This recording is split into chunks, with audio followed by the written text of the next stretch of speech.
The haunted village of Mayong, जहाँ जादू है वहाँ डर भी है, और मायोंग में ये दोनों चीजें एक दूसरे से अलग नहीं है। इस गांव में कदम रखने से पहले सोच लो, यहाँ से वापस लौटना मुमकिन नहीं।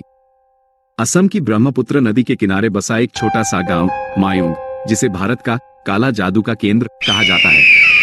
सदियों से यहाँ तांत्रिकों, साधुओं और रहस्यमय शक्तियों की कहानियां सुनी जाती रही हैं। कुछ इसे अंधविश्वास मानते हैं तो कुछ इसे सच्चाई से भी डरावनी हकीकत कहते हैं। ये कहानी है विनायक नाम के एक नौजवान की, जो महानगर से मायोंग की सच्चाई जानने आया था। विनायक को पुराने जादू टोने पर एक डॉक्यूमेंट्री बनानी थी। वो कैमरा और रिकॉर्डर लेकर असम के घने जंगलों को पार करता हुआ मायोंग पहुंचा। गांव शांत और रहस्यमय था। हर घर में किसी न किसी देवी तांत्रिक की तस्वीर लगी थी। गांव के बुजुर्गों ने उसे कहा कि शाम ढलने से पहले वापस चले जाना बेटा। मायोंग अंधेरे में कुछ और ही बन जाता है। विनायक ने रात को अकेले गांव की झील के किनारे जाने की सोची ताकि वो कुछ फुटेज ले सके। जैसे ही वह झील के पास पहुंचा, उसे किसी औरत के गाने की आवाज सुनाई दी। वो किसी लोक गीत जैसा था, लेकिन बहुत डरावना। विनायक ने टॉर्च ऑन की, मगर वहां कोई नहीं था। तभी उसे किसी सफेद कपड़े वाली औरत की झलक दिखाई दी और वो अचानक गायब हो गई। विनायक घबराकर वहां से भाग गया। गांव के मंदिर में विनायक को एक पुरानी किताब मिली, मायोंग तंत्र विद्या। उस किताब में ऐसे मंत्र लिखे थे जो किसी की आत्मा को बुला सकते थे। उसने अनजाने में एक मंत्र पढ़ डाला, काल भैरवाय नमः, आत्मा प्रकट हो।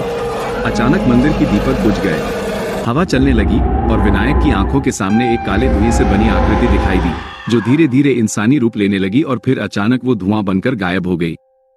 घर जाकर विनायक को गहरी नींद आ गई और उसे सपने में एक औरत दिखाई दी, चेहरा जला हुआ, आंखें बिना पलक की, बाल खुले। वो लगातार एक ही बात बोले जा रही थी, मुझे शांति चाहिए। मेरी हत्या तंत्र विद्या से की गई थी। मेरी आत्मा इस गांव में अब भी भटक रही है। गांव की एक बुजुर्ग महिला ने बताया कि 100 साल पहले मायोंग की एक युवती को काले जादू की बलि चढ़ा दिया गया था। उसे अमर तंत्र सिद्धि के लिए मार दिया गया था। तब से उसकी आत्मा गांव के आसपास भटकती है। जो भी उस मंत्र को दोहराता है, वो आत्मा उसके पीछे पड़ जाती है। विनायक ने महसूस किया कि उसके आसपास कुछ है। कभी कभी उसके बाल अपने आप खींच जाते, तो कभी उसके कान में कोई फुसफुसाता। वो रात को सो नहीं पाता था। एक रात वो सोते हुए अपने आप चल पड़ा और थोड़ी देर बाद जब उसकी नींद खुली तो वो खुद को झील के पास पाया। झील में उसका चेहरा दिखाई दिया, लेकिन जैसे उसमें कोई और आत्मा घुसने की कोशिश कर रही थी। विनायक ने चिल्लाया, छोड़ दो मुझे, और झील की लहरों से उसी आत्मा का एक साया निकला। गांव के पंडित ने कहा, अगर तुम उसकी आत्मा को मुक्ति देना चाहते हो तो उसी स्थान पर हवन करना होगा जहां उसकी बलि दी गई थी। विनायक ने हिम्मत की और अकेले मंदिर के खंडहर में पहुंचा। मंत्र पढ़े, हवन किया और उस आत्मा से प्रार्थना की। आत्मा फिर प्रकट हुई, लेकिन इस बार उसके चेहरे पर शांति थी।